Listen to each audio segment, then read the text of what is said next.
Hello दोस्तों। 2025 में कौन सा सेक्टर में पैसा बनेगा? आने वाले 6 महीनों में कौन से 5 सेक्टर्स ग्रो करने वाले हैं? ग्रो करेंगे भी तो क्यों ग्रो करेंगे? डिटेल्ड मार्केट एनालिसिस करके रखा हूँ आपके लिए। ये सारे सेक्टर्स बूम होने का हाई चांसेस है। ये एक वीडियो आप देखोगे तो सारे सवालों का जवाब आपको मिल जाएगा। तो वीडियो को एंड तक देखते रहिए। I am your stock coach Adarsh. Top 5 sectors reveal करने से पहले एक चीज बताना चाहता हूं जल्दी से।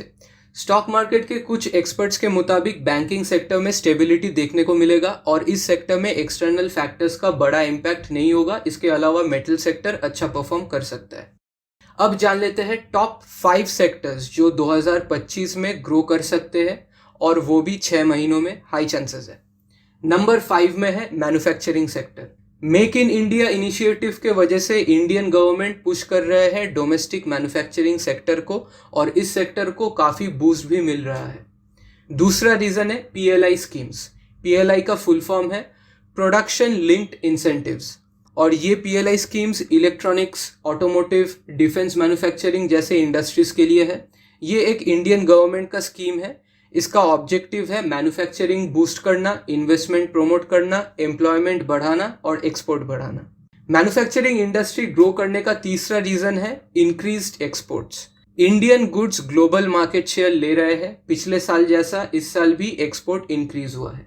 चौथा रीजन है technological upgrades. Manufacturing companies advance technology use कर रहे हैं। मैन्युफैक्चरिंग प्रोसेस के लिए रोबोटिक्स, आईओटी, एडवांस्ड मशीनरीज, इन सब का यूजेज बढ़ चुका है। की ड्राइवर्स है पर्टिकुलरली मैन्युफैक्चरिंग इंडस्ट्री में फॉरेन डायरेक्ट इन्वेस्टमेंट बढ़ चुका है। गवर्नमेंट इंसेंटिव्स और सब्सिडीज दे रहे हैं और मैन्युफैक्चर्ड गुड्स के डोमेस्टिक डिमांड भी इंक्रीज हुआ है। नंबर 4 में है इंफ्रास्ट्रक्चर डेवलपमेंट सेक्टर। रीजन जान लेते हैं। सबसे पहला रीजन है government investments. National infrastructure pipeline, गति शक्ति योजना जैसे प्रोग्राम्स बड़े बड़े इंफ्रास्ट्रक्चर प्रोजेक्ट्स बनने में हेल्प कर रहे हैं। दूसरा रीजन है अर्बनाइजेशन। बढ़ते हुए अर्बन माइग्रेशन के वजह से अर्बन इंफ्रास्ट्रक्चर की डिमांड बढ़ रहे हैं। तीसरा रीजन है स्मार्ट सिटीज इनिशिएटिव्स। इंडिया में काफ़ी सारे स्मार्ट सिटीज बन रहे हैं। इसके वजह से रियल एस्टेट, यूटिलिटीज और पब्लिक ट्रांसपोर्ट में इन्वेस्टमेंट बढ़ रहे हैं। की ग्रोथ ड्राइवर्स है इंफ्रास्ट्रक्चर के लिए बढ़ता हुआ budget allocation, public private partnership में राइज और ट्रांसपोर्टेशन नेटवर्क्स में एक्सपेंशन। नंबर 3 में है रिन्यूएबल एनर्जी सेक्टर। तो इसके पीछे रीजन क्या है? पहला रीजन है नेट जीरो टारगेट्स। इंडिया 2070 तक net zero carbon emission achieve करना चाहती है। दूसरा रीजन है government policies. Renewable energy projects को गवर्नमेंट से इंसेंटिव्स मिल रहे हैं और ग्रीन एनर्जी कंपनीज को टैक्स बेनिफिट्स मिल रहे हैं। तीसरा रीजन है राइजिंग एनर्जी डिमांड। बढ़ती हुई पॉपुलेशन और इंडस्ट्रियलाइजेशन के लिए सस्टेनेबल पावर सॉल्यूशंस की ज़रूरत है। चौथा रीजन है foreign investments. Global investors Indian renewable energy projects में फंडिंग बढ़ा रहे हैं। की ग्रोथ ड्राइवर्स है बढ़ता हुआ सोलर और wind energy capacity, policy support और सब्सिडीज, एनर्जी स्टोरेज और ट्रांसमिशन में टेक्नोलॉजिकल इनोवेशंस। नंबर 2 में है हेल्थ केयर सेक्टर। इसके पीछे पहला रीजन है इंक्रीज्ड हेल्थ अवेयरनेस। पैंडेमिक के बाद से लोग और ज़्यादा हेल्थ कॉन्शियस हो गए हैं, जिसके वजह से हेल्थ केयर सर्विसेज में डिमांड भी बढ़ चुका है। दूसरा रीजन है गवर्नमेंट इंसेंटिव्स। आयुष्मान भारत जैसे प्रोग्राम्स के वजह से हेल्थ केयर बजट एलोकेशन बढ़ चुका है और एक बूस्ट मिला है। तीसरा रीजन है राइजिंग मेडिकल टूरिज्म।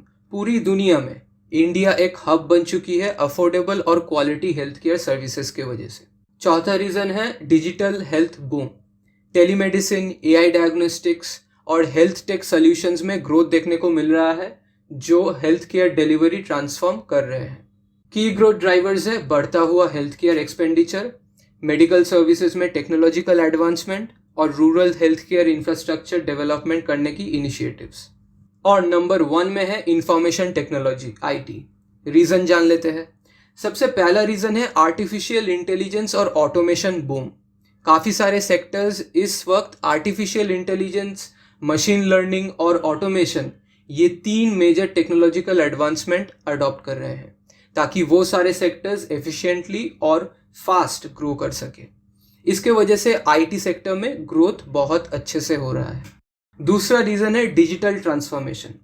इस डिजिटल दुनिया में डिजिटल ट्रांसफॉर्मेशन बहुत ही ज़रूरी बन चुका है, इसलिए काफ़ी सारे businesses cloud computing, cyber security और डेटा एनालिटिक्स के ऊपर रिलाई कर रहे हैं। तीसरा रीज़न है ग्लोबल डिमांड। आईटी सेक्टर की डिमांड सिर्फ इंडिया में नहीं है, बल्कि पूरी दुनिया में हाई डिमांड है और इंडिया आईटी सर्विसेज का टॉप आउटसोर्सिंग डेस्टिनेशन बन चुकी है। चौथा रीज़न है tech startups. Technology based, service based startups के कल्चर आज के दिनों में एक्सपोनेंशियली ग्रो कर चुकी है। इसलिए SaaS यानी कि सॉफ्टवेयर एज अ सर्विस और फिनटेक कंपनीज की ग्रोथ बहुत ही ज़्यादा बढ़ चुके हैं। इसका की ग्रोथ ड्राइवर्स है AI और साइबर सिक्योरिटीज़ में बढ़ता हुआ डिमांड, छोटे शहरों में टेक सर्विसेज की एक्सपेंशन और रिमोट और हाइब्रिड वर्किंग मॉडल्स में ग्रोथ। तो ये था टॉप 5 सेक्टर्स जो 2025 में ग्रो करने की चांसेस हाई है। इनफैक्ट काफ़ी सारे लोग इन सब सेक्टर्स में ग्रोथ नोटिस भी कर रहे हैं। ये सारे सेक्टर्स काफ़ी प्रॉमिसिंग है।